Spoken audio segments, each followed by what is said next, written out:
يا سلام، أنا طالع. هذا ممتع.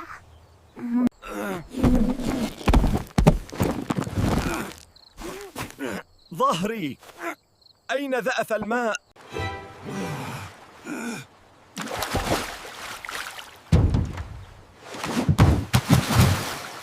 هل رأنت هذا أيها الفلاح؟ هذا ذهب حقيقي. في ذيك اليوم تعلمت شيئا: الكبرياء يمكن أن يكونوا أقسى من الفقر. لذلك قررت أن أبني كرامتي،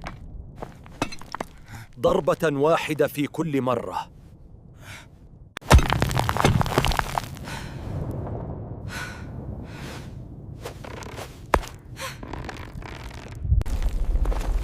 ما هذا الضوء؟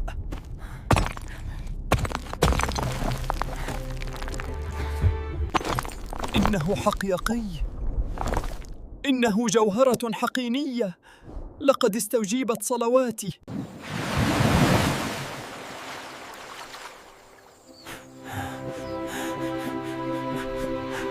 كيف؟ مسبحك إنه أفضل من مسبحي.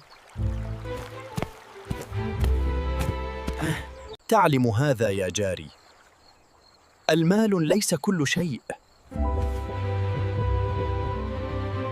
العمل الجاد والحلم، هذا ما يبني الحياة.